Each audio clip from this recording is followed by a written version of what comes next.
สบายดีพี่น้องโอ้มามื้อนี้พี่น้องตำซัวกุ้งใส่สบายนางซัวเจ้ากระปุ้นนำพี่น้องเอาใส่ผักกันจอง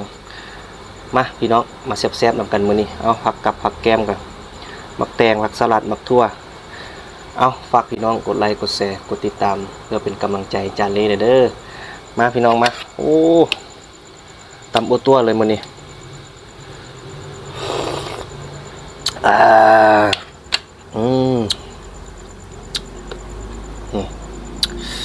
ยุบชิโรดพี่น้อง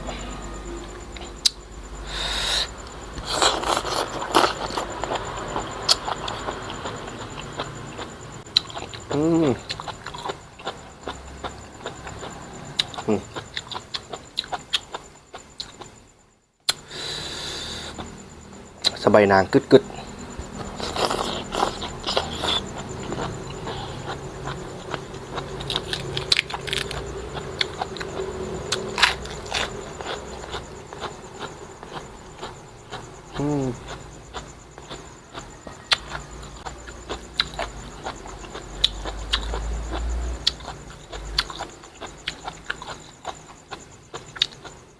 ขออนุญาตยุบนะพี่น้องเนาะ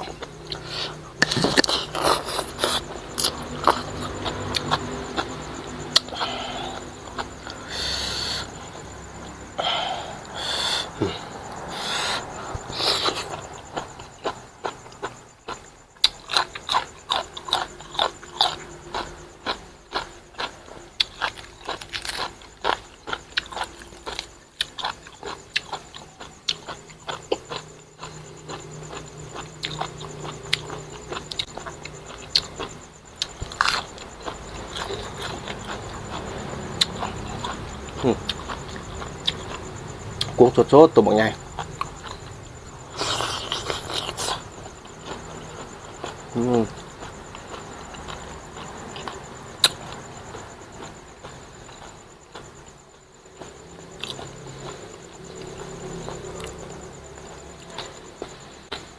ตำเสื้อข้าวปุ้นพี่น้อง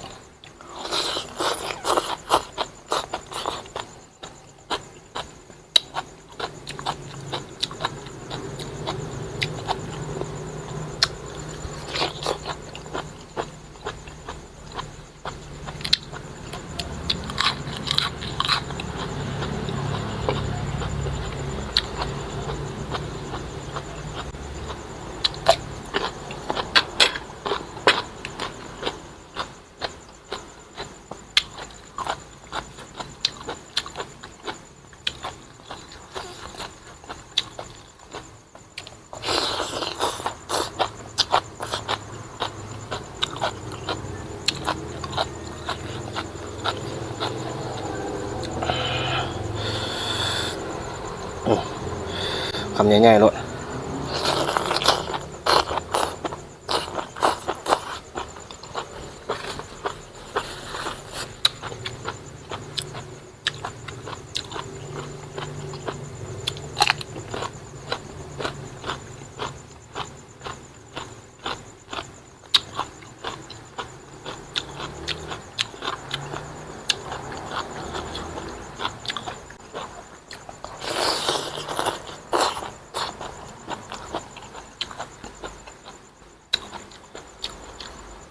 ลวกผักกันจองใส่น้ำพี่น้อง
ตามใช้ประเด็กหน่อยพี่น้อง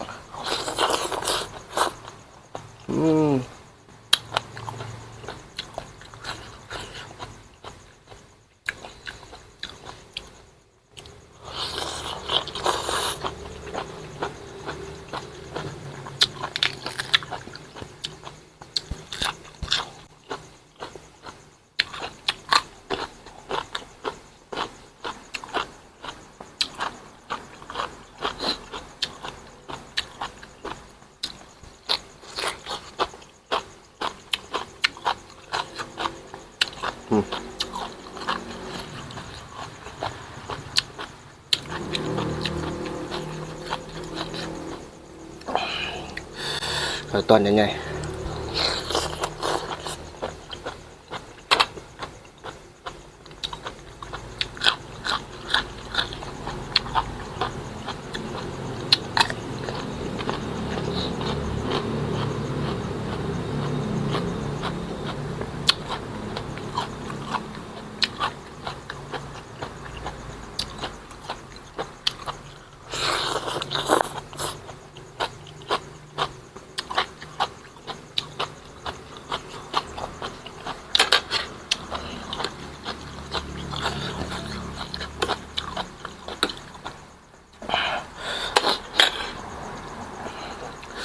โอ้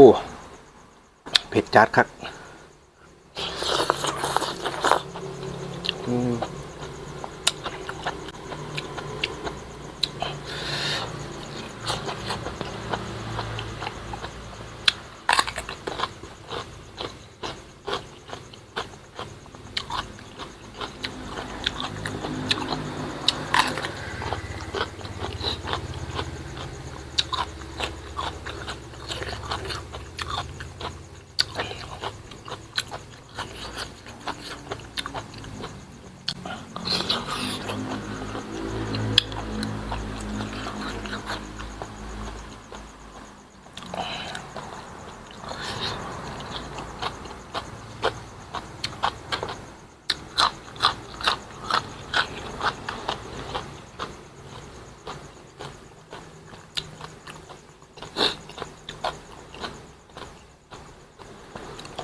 กรอบดีขนาดพี่น้องเลย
กุ้งสดๆนั่น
โอ้คักสุดพี่น้องเลย